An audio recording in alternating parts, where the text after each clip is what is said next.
Oftentimes, when we're observing the natural world, we already have this preconceived notion of what's about to occur, whether we know we do or not.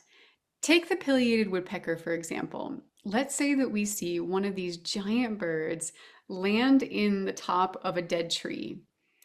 Our next assumption is likely that this bird is going to either start to drill into that tree for food or start to hammer on it to make sound so that everybody can hear. What if this time we kept our minds open to any possibility and allowed the pileated woodpecker to reveal itself to us? Today, during the Mindful Bird Sit, we'll explore what it's like to experience the world where anything is possible. Hey there! Thanks for joining the Mindful Bird Sit. If you're new here, my name is Kristi, and I help people connect deeply with birds and nature while boosting their skills, elevating their confidence, and helping them to fall more in love with life. If that's something you'd like to do, please consider subscribing and sticking around. Otherwise, you can join any number of my online courses like Identify Any Bird Anywhere. All right, let's get started. So I've been reading this book after moving here to Maine. It's called The Trees in My Forest. Yeah, you're shaking your head, Anne-Marie, like you know it. This is Bernd Heinrich wrote this book back in the late 90s, like 96, amidst a number of his other books. And I went to the library here in town the other day because I've been so fascinated with some of the trees I've been connecting with. And I wanted to learn more about them. And I don't have any of my field guides with me other than all my bird stuff. And so I was like, a library will have a field guide. Well, they didn't really have any. They had like one little teeny little bird tree field guide. And then they had this book. And I was like, that sounds good. And then I was like, oh, it's by Bernd Heinrich. Like, I've heard of him. He's amazing. I don't really know much about him. But anyway, as I got reading, I came upon this section here, and it inspired today's practice because it inspired me the other day. So I'll read that to you. He says, however, as Nietzsche said, it is sometimes less important to have convictions than to have the courage to attack them. And he says, similarly, in biology, it helps to be paranoidally skeptical. I don't know if I agree with the idea of being paranoid, but he brought up this idea of being skeptical and just kind of like going after our convictions or these beliefs that we have. And so the other day when I was sitting outside, I was doing a bird sit or doing some kind of yoga or something like that. I I was watching, actually, I was watching a fly, and I just got curious about it and its behavior. But I had this assumption at first. I thought, well, this is what the fly is going to do. And then I thought, wait a minute, like, what if anything was possible? What if I had no idea what the fly was going to do and it could do anything? And then all of a sudden, this other idea came to my mind of like, I was wondering why it was waiting. I had put out some food for it. I was just kind of curious. So I left my leftover dinner. I left like a couple of morsels for the fly because it had been buzzing me. And I said, all right, if you just let me eat in peace, I'll leave you some, So I gave it some and it was just sitting there and it wouldn't move. And I was just like, that's really interesting. Like the bowl's away from me. Why isn't it moving? And I had all these ideas in my head as to why that would be. And then I decided to open myself up and I said, let me just see, like, if anything was possible, why else this might be. And what occurred to me was, I was like, gosh, and then all of a sudden there was another fly waiting too. And then this other fly out of nowhere came in and circled around and then went right to the bowl and checked it out. And I was like, I wonder if flies have like a hierarchy like wolves do, or crows or ravens, and they have to like wait for like the leader or the one in charge to come and eat first or check it out first before they all do. I don't know if that's true. I mean, because that one was pestering me like before then. So, but anyway, I don't think I ever would have had that thought come to me if I hadn't allowed myself just to release my preconceived notions. So that's what we're going to do today. We're going to dive into just exploring what the world would be like if we allowed our preconceived notions and allowed any possibility to exist. So that's kind of the mantra that you're going to hold on to today, is that anything is possible. So we're going to sit in silence a little bit longer than we normally do. I'm going to leave like longer gaps between the period that I speak. And what I'd like you guys to do is just keep coming back, Again, when your mind starts to wander or a bird flies in or something cool happens, when you come back, just keep telling yourself and asking that question or saying, anything is possible. Anything is possible. So that's your mantra or your focal point today, is that anything is possible. So just allow whatever to occur and anything is possible. Okay? All right, here we go. And hi, Della and Gabrielle, anyone else who came in a little late. Here we go. So let yourself get nice and comfortable wherever you're sitting. And let's start. You can have your eyes closed to start if you'd like to, or you can keep them open, whichever one feels most aligned with you today. Today will be a looking and a listening day, so whichever one or both you may prefer. Cheryl's getting herself in position there. Good job. So take a nice deep breath in and let it go. This time on your inhale, fill your belly full, your chest expanding fully as well, and then letting that breath go. And as you exhale, squeeze all the air out. You're going to squeeze your navel into your spine.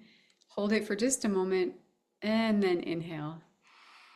Filling your belly, filling your ribs, your sternum will rise, and then you'll exhale again, squeezing all the air at the end as you hold that breath for just a moment. Good. And now inhale again. And so go ahead and now you can fall back into a natural, steady rhythm, whatever is natural for you. So we'll take just a couple of breaths in silence. Again, either eyes closed or eyes open, whichever one you prefer.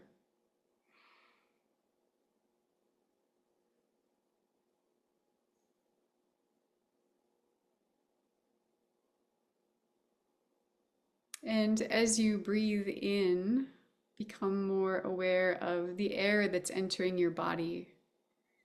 Who do you think was the last one to touch that beautiful breath of air? Was it the tree nearby, one of your flowers? Maybe it was kissed by a butterfly before it touched your nose or your lips.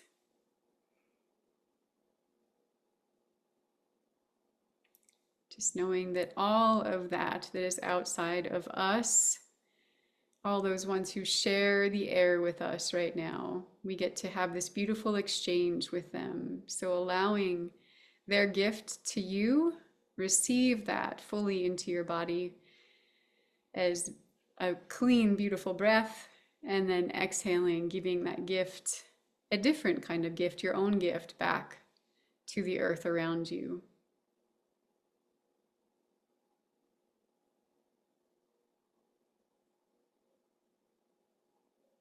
And as you're sitting here, settling more into your own body, you can wiggle your toes for just a moment, becoming present to them. Wiggle your fingers a little bit, become present to them.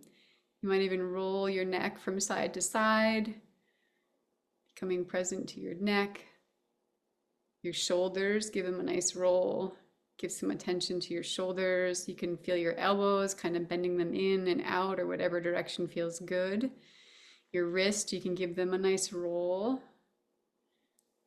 Just giving ourselves these joints of our bodies, our knees and our ankles. You can just even put your hands on your knees, give them a little rub and some attention right now. Becoming attentive. And then in your seat, you can also start to do kind of like a hula, sort of rotate around for your hips, wake them up a little bit. You can go both directions. Good.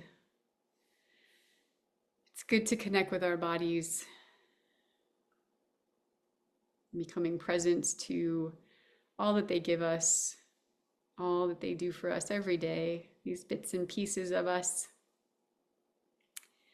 And now on your next inhale, go ahead and do so with the intention of smelling the air around you. So who is new? What scent is new on the air today? Or is it all as it usually is? Maybe it's all the same. But just explore with your nose with a couple of breaths what the scents are.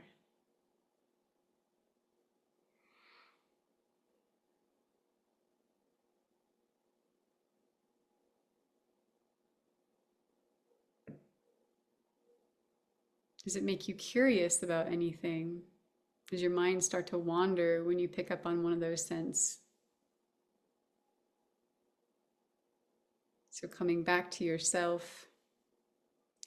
Back to yourself is the center point today.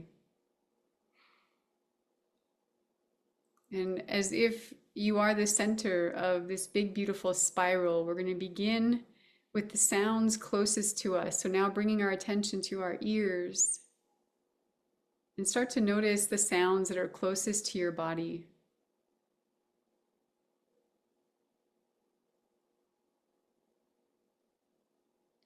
And then in a nice, slow, gentle spiral, you're going to get further and further and further away from your body.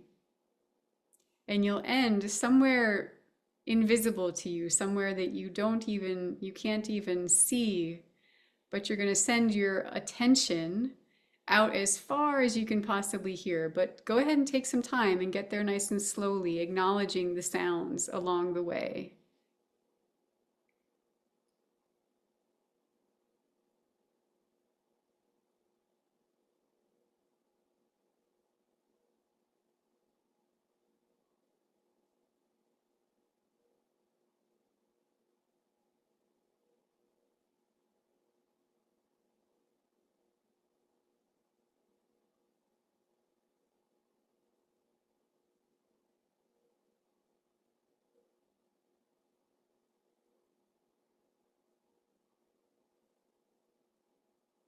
Good work.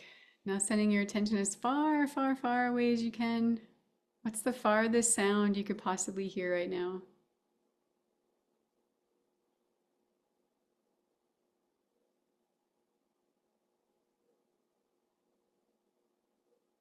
Good work.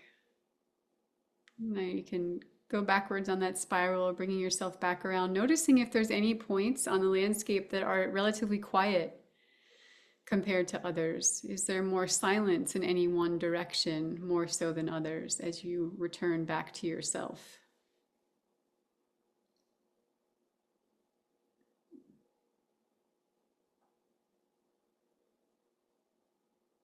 And just notice that. Maybe there is a reason for that, maybe not. But become as attentive to the silence as you are to the sounds.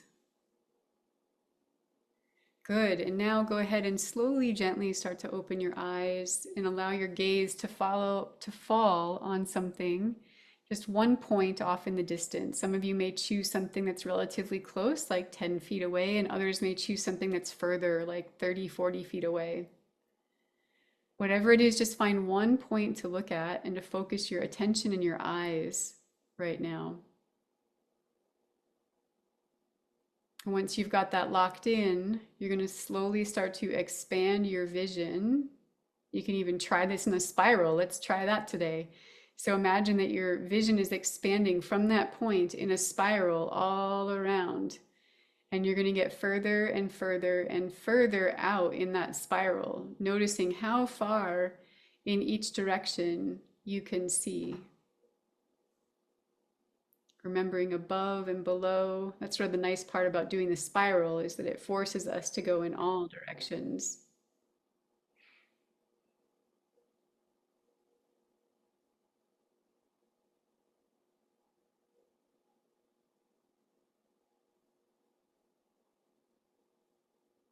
And then once you've reached that maximum capacity of your eyes, your vision will start to soften likely. Pardon me. And then once it softens, start to see what kind of gentle and maybe not so gentle movements you might be picking up on.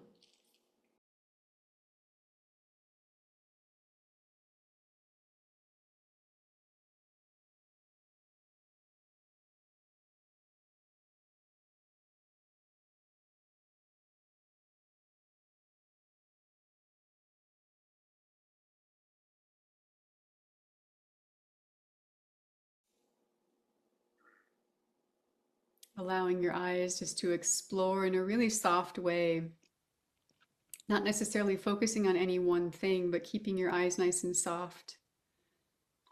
Noticing how much more becomes available to us when we aren't quite so focused.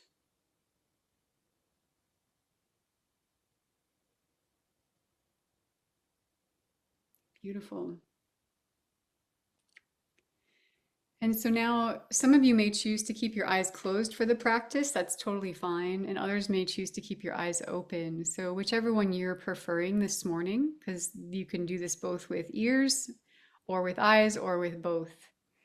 So remembering that the question is, or the more the statement is that anything is possible. So whatever you start to observe, whatever occurs to you, you can notice if you have a preconceived notion about it, and then do your best just to let that go and allow anything to be possible. And we'll stay in silence for a good little while, and then I'll probably interject at some point to call us back. So enjoy the silence.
Good work.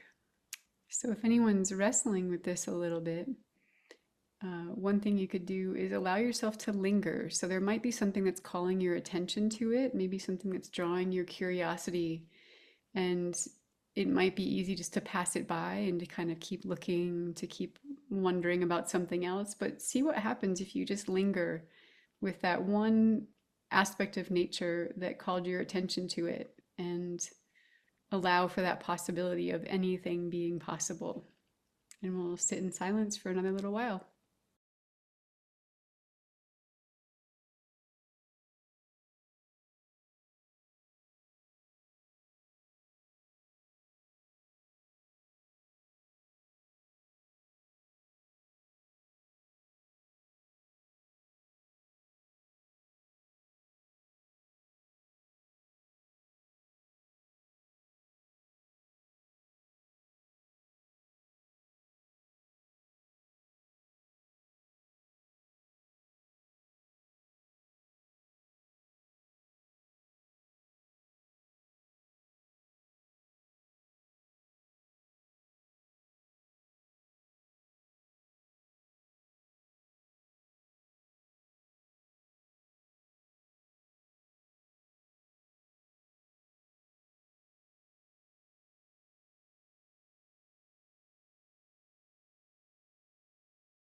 Good work, everybody.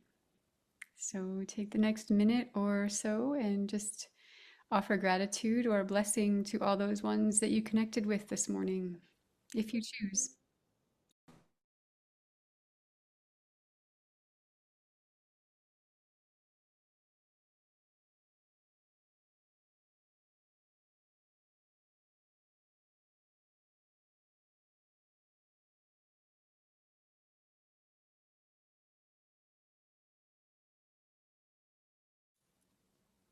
Okay.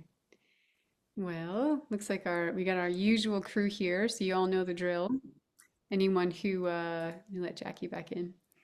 Um, Anyone who needs to head out, thank you for coming. So good to see you all. And anyone who'd like to share, the floor is all yours. So, what occurred for you this morning from this practice or during this practice? Cheryl, it looks like yeah, go for it. Well, usually I have three or maybe as many as five acorn woodpeckers at one time in my backyard. But today, just moments ago, there were easily 10 woodpeckers, and they were all screeching as loud as they could.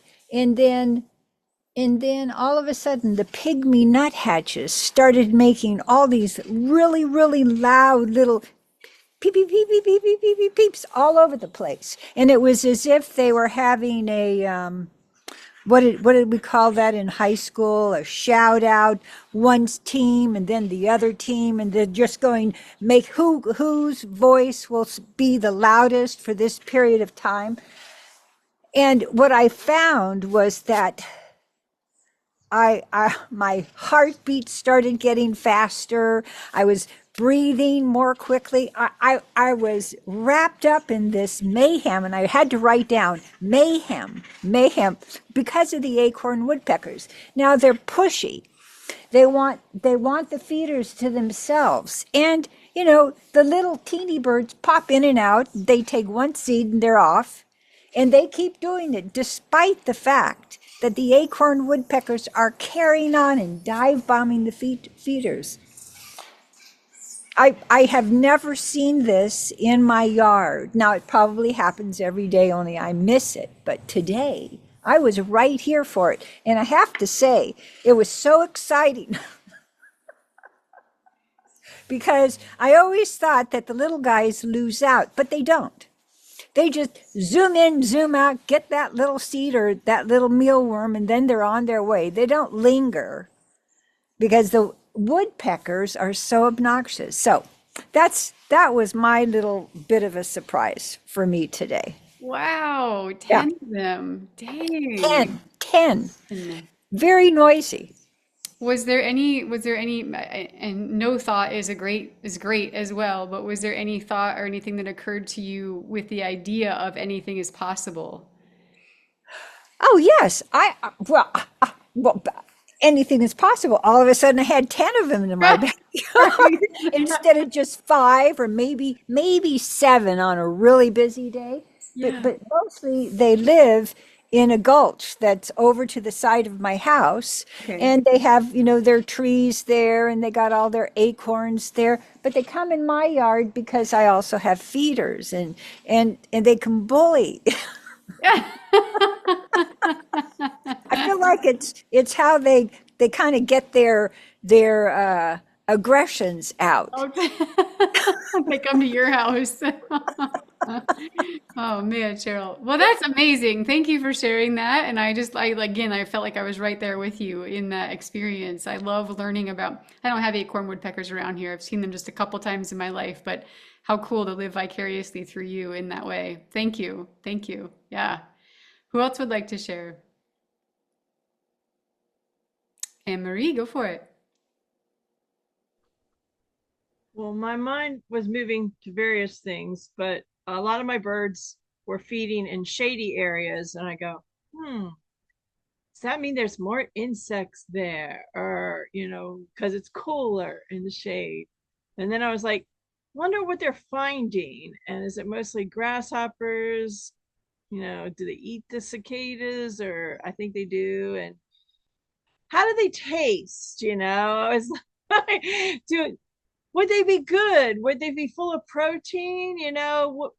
Would I like them? And then if I was an insect, am I worried about getting caught or am I just doing my thing? Then I started watching like butterflies around. I go, and they're just flying everywhere. Do they worry about being eaten?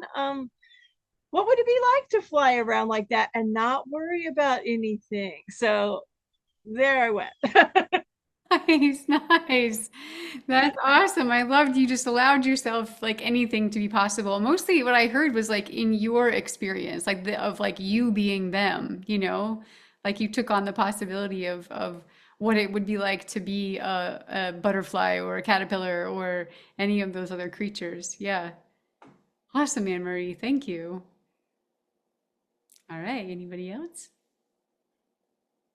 Yeah, Julia and then Anne. Well, Anne Marie, I'm glad you mentioned insects because it called to mind an exciting thing for me this morning. I was trimming around and I saw the larval stage of the ladybug beetle, and they look completely different, but that's the stage that eats aphids and other things. That's the really useful stage. They look like little alligators with they're black with red stripes. And so that was I always like to see those. In our meditation, it was about hummingbirds. And I have a couple of branches, dead branches that are really too high to take down. And one of these, the hummingbirds love to sit on. It's just, the twigs, it's not a busy place. In fact, there's one right there right now. And so I was noticing while they're there uh, and resting on that branch, but then there are a couple of other places that I was noticing the hummingbirds. First, when you were asking about sound and, where are the places of silence?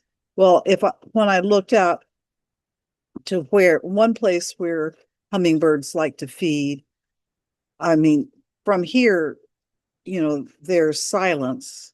But if I were working, I had my head down pulling weeds, it would be noisy because I'd be hearing them there. And so I thought, so much has to do with our perspective and our distance from things, which of course in identifying birds is we run into all the time. And I thought, well, there were three different places I'd see a hummingbird, and I thought, well, what if there's more than one? What if there are maybe three of them? And so I kept just monitoring these places, and then out in a gap between trees, I saw what could be what I was guessing was two hummingbirds, one chasing the other, which could have been possible, or it could have been cicadas or something like that. But it looked like that. And I thought, maybe there are at least two. And lo and behold, eventually two sat on this branch. And I thought, that's unusual. And it just a few seconds, and then one chased after the other, chased one off, chased it off. But it reminds me that this is coming up on the time when I see a lot of hummingbirds in my yard, and I'm guessing they're gathering some for migration. So anyway, I had a good time this morning. Thank you. Yeah, that sounds like such a great adventure you went on, and you just didn't have to go anywhere. It was all right from your chair.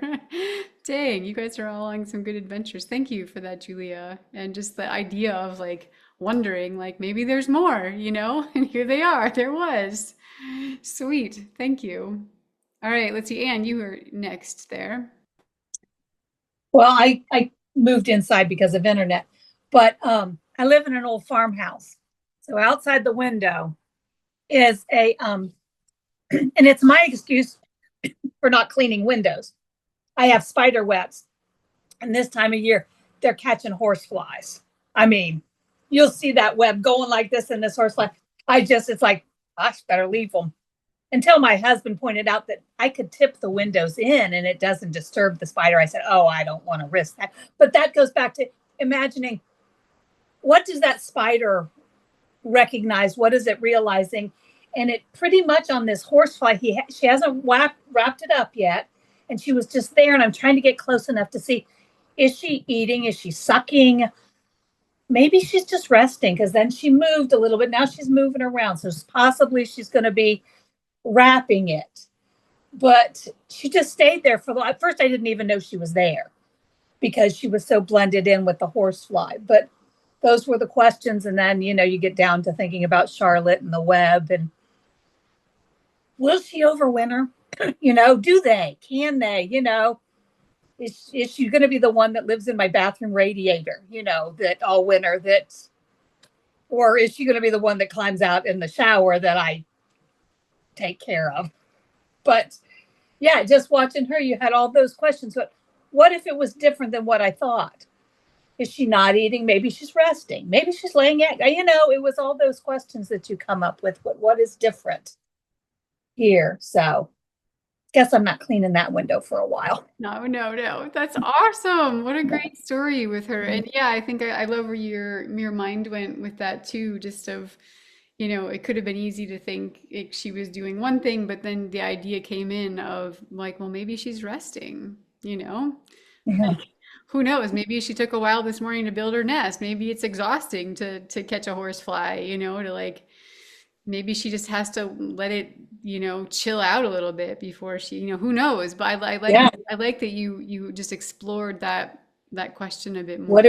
What if she's doing something other than what I'm thinking? Yeah, yeah. And then it's cool to see what comes, like what when we free our minds from our preconceived notion, what emerges, after that. It's sort of like, I guess I feel a little bit like an artist or something when we're doing this, because I feel like artists open themselves up to almost any possibility, or like the good artists, just let themselves like blossom or open to whatever's possible. And so when we're doing this, it sort of feels like artistic in that way, just like who knows? I don't know. Maybe this is possible. Maybe that.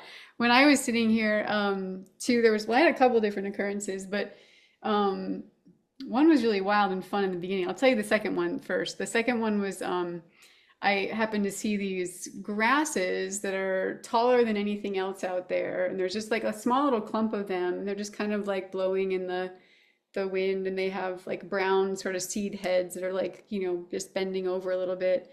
They're probably, because I was standing down there the other day, they're probably like head height to me, so they're quite tall. And I just got wondering, I was just like, oh, I wonder how you got there, and my assumption is seed, like, oh, so maybe last year some seed just fell from, the previous years, and then they sprouted up this year. And then I thought, well, what else is possible? Like if anything's possible. And then right away, this image of them being walked there, like on someone's back, that maybe it was a caterpillar or I actually just saw a weasel walk through there the other day. Like maybe the weasel had some seeds on its back and like dropped them without knowing or meaning. And but it's just the smallest little clump of them. It's not like, I mean, because these things look like they have quite a lot of seed. And if one had fallen, I don't know. It's just, who knows? Like, I don't really know how it got there, but that was just a neat idea. I thought, like, oh, what if they walked there? Again, not them, but something walked them there. And so that was kind of a fun thought. My other wild fun thought was the very first thing that happened was there was this truck that has one of those like brr, brr, kind of sounds to it. And I thought, what would it be like to be that engine right now? To be like the truck engine, because usually I get a little annoyed by those, and they kick up a lot of, I live on a dirt road, and so they usually kick up a lot of dust, and but I just thought, what would it be like to be that engine right now? And then I was just like, gosh, it kind of sounds like a big animal, just like this giant. And then I was thinking of dinosaurs. And then I thought like what it would be like to be alive during the time of dinosaurs and how like scary that, I mean, this thing just moved so fast too. It's like, rah, rah, and it was like gone. I was like, whoa, like dinosaur just like came through here. And again, then my mind just wandered to like, I remembered a story from Gilbert Walking Bull. He shared, he was a Lakota elder that I got a chance to work with years ago. And He said that in his family and his people's lineage that there's stories that they have of their people interacting with cave bears, which were like the giant bears that I think weren't supposed to be still alive. I don't know. I have to check out like the history if they died with the dinosaurs or if they were like woolly mammoth kind of time, but that his people have stories of like these giant bears that were like, you know, X number of, you know, times the size of a human, and they would just come and just like slash through everything. Um, and so, yeah, it just got me thinking, like, do we know everything? Like, there's people in the Southwest that used to live like in basically underground most of the year, like all the time. And I'm like, I always wondered, like, I know it's hot out there, but like, why were they living under the ground? It was like, I don't know, were there still dinosaurs around? Were there like creatures that were terrifying that they had to just like, that's the only way to survive? Like, you know, we have other ideas of why we think they live under the ground, but like maybe there was something else that we're not considering. So anyway, it's just kind of fun where my mind went with that one after hearing now it's going to be fun every time I hear those trucks. Instead of annoying, it's going to be kind of like fun. You know? Yeah, that was sort of cool. Anyone else? Who else wants to share their experience? Yeah, Gabrielle. And then Linda. This was so interesting. It was so different than any of the other sessions. And I really got into the spiraling, both in vision and in hearing. And I had several hummingbirds and, you know, different birds kind of come through. And then all of a sudden, everybody was gone. And I just couldn't see any of those creatures that I've been seeing. And then after a long kind of, it wasn't still in sound, but it was still in motion. These bugs came back and they're like June bug size. So they're almost like the size of hummingbirds, but I don't know what they are. And it's not June. But the interesting thing was that they were flying in spirals. And so I got really into the spiraling of the creatures. And then I was wondering, well, are they spiraling because I was spiraling? Or am I spiraling because they were spiraling? It was very interesting. And then when the meditation was over and people started talking, uh, butterflies started coming in and spiraling. And a other bugs came in and started spiraling. So then I started thinking about there's a lot of talk right now about sacred geometry. And I thought, well, is the spiral one of those sacred geometry? I don't know. It's very, very cool. So trippy and cool, Gabrielle. I really love where you're going with that. It reminds me, I think also from the book I was just sharing. I don't know if all of you guys got to see it, but I'm reading the book, The Trees, The Trees in My Forest by Bernd Heinrich. And he did talk about something that I'm trying to remember now, like where I was going with this, but you were talking about the spiraling. Oh, just this idea. He's not the first person to say this, of course, but just that I was also thinking about it from like an herbal medicine perspective. This one teacher that I used to follow and work with speaks about our bodies, like instead of the idea, yeah, he did say this piece, instead of the idea of like the environment is outside of us, or we talk about the environment all the time. Like his perspective is like the environment is us. We are the environment. There is no separation at all. And so to speak of it as something outside of ourselves, like we do a disservice to it and to us, you know. But I'm just thinking about you with the spiraling of the that insect and just wondering, you know, like, is it spiraling because of me or am I spiraling because of it? And just that possibility that there is no separation, you know, that we are influenced because we are all a part of the same whole, you know? Yeah, that's beautiful, Gabrielle. Thank you. Thank you. I like that. Mhm. Yeah, yeah. I'll see if I can find before we leave. I'll see if I can find that quote of his in here. It was just really simple at the end of a chapter. It was kind of like a hallmark or a stamp at the end of the chapter of just like, yeah, we're not separate, kind of the thing. Um, Great, thank you so much. All right, Miss Linda, go for it. Oh, you're muted. There we go. Okay. Yeah, this has been really interesting. And so was last week with the breathing that we were doing. All week long, I was just really aware of the breathing with the trees and breathing with the grass and the flowers and the clouds. And anyway, so you started it with breathing again this week, which put me right back there. And my mind went right to what I wonder, or if anything is possible, just took me into like breathing with the grandpa trees right in front of me. My big 300-plus-year-old ponderosa pine that I just adore is right out in front of me. And so I just started focusing on that, and I started thinking, yeah, the tree is breathing with me. We're exchanging our gift of life through our breath. And then all the other trees were joining in. And it just, the whole idea, what you were just talking about, that we're not separate. I mean, that just became like my reality for this time. I was just here with everything. I mean, it really touched my heart. I was like, oh my gosh, here we are, we're all breathing together. And then I thought about this poem by a lady named Kai Seidenberg, and it's called What If?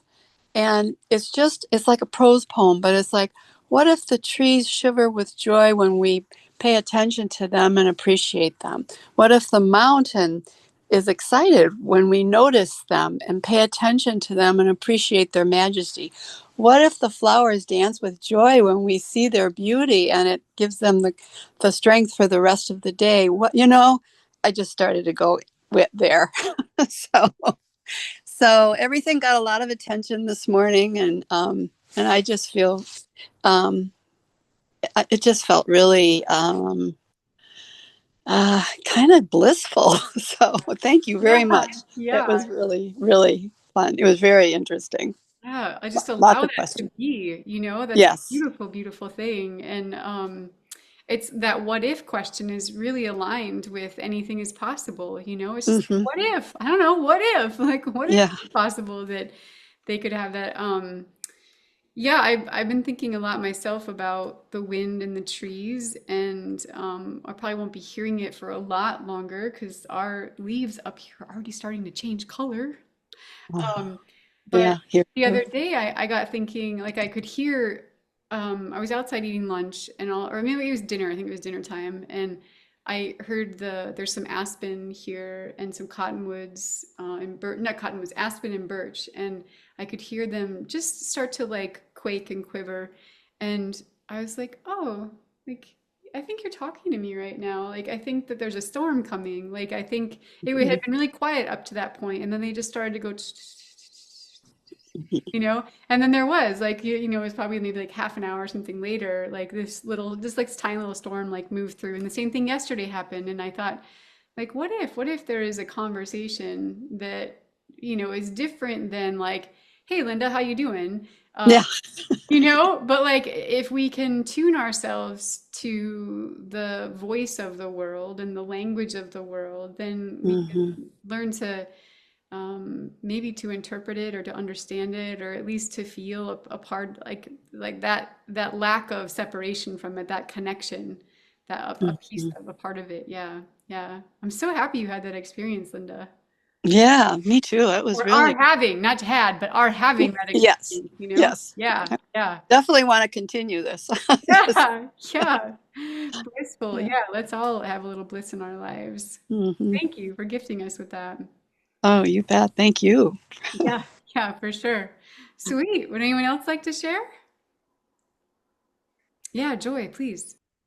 Well, today mine was a tree as well. I've got this mountain ash, and it's quite spindly out here, but it's got a lot of berries on it this year. And I was thinking, uh, what if it was 50 years from now, and that's a huge tree and covered in berries even more? And then I went on to this whole fantasy of what if it could keep its berries all year long so that we could have the birds here all the year long feasting on it, and then it would have to have flowers as well for the insects. And so I went off on this whole tangent for that. But I also want to mention last week too, because that I had a very special experience with the breathing.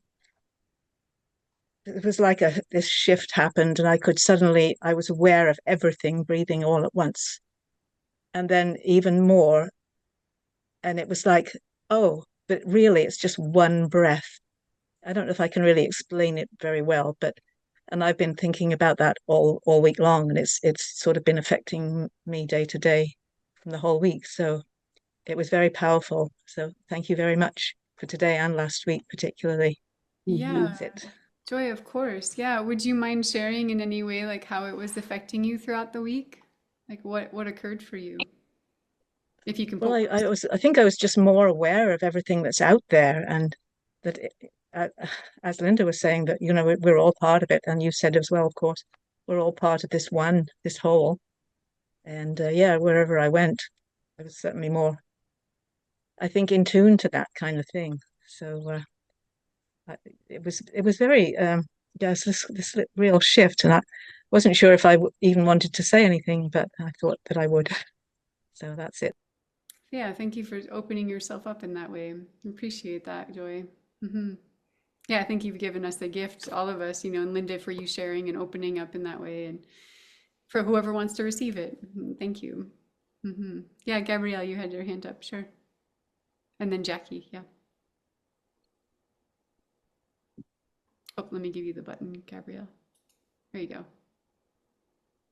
See it? There. These last couple of conversations reminded me how I've been affected really by this sense of reciprocity and this all being one, but we're one, but there's also this reciprocity between us and the trees and I belong to several other little groups, and that seems to be a real theme right now, that what we need in this transformation that we're going through is the awareness of how much of life is sharing. Um, I studied for a while with a guy named um,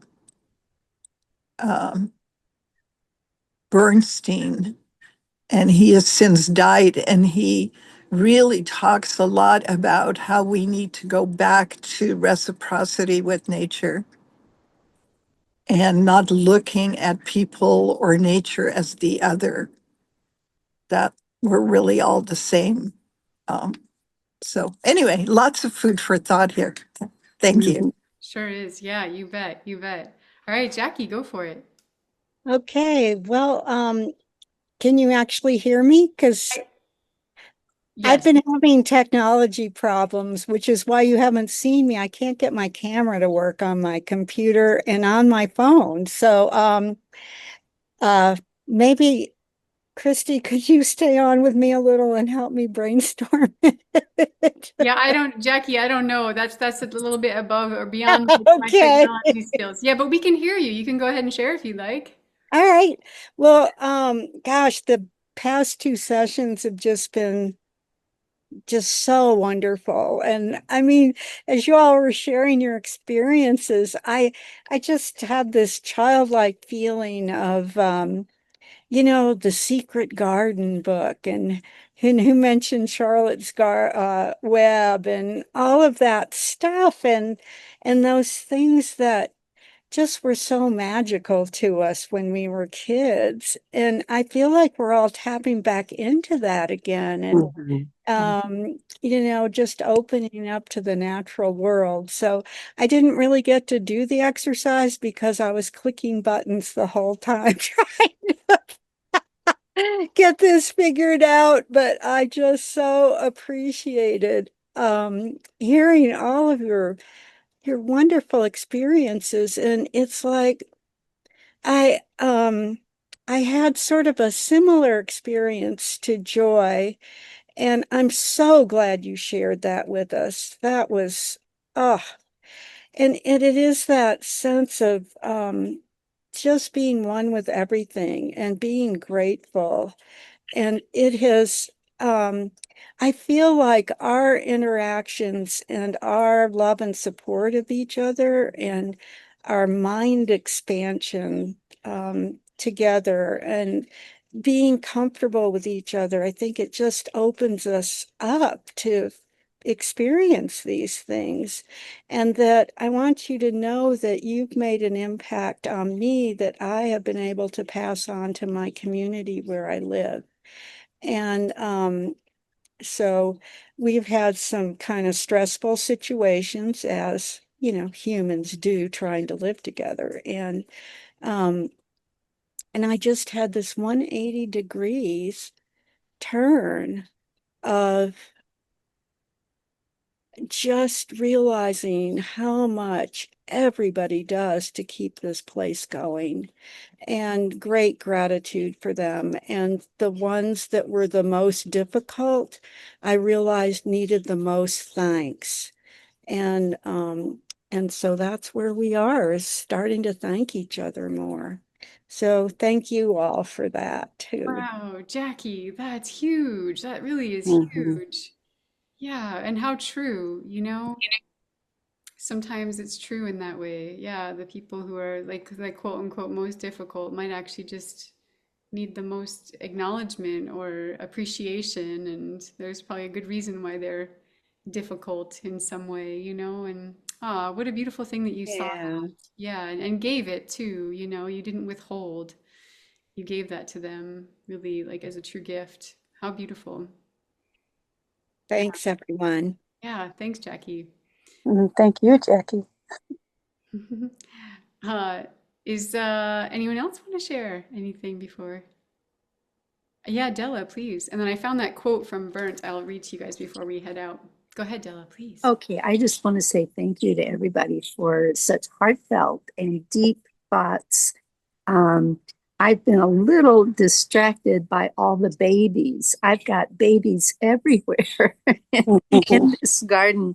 And yesterday, birding, I saw all these babies, baby bluebirds, even a baby cowbird that was begging for a junco to feed it.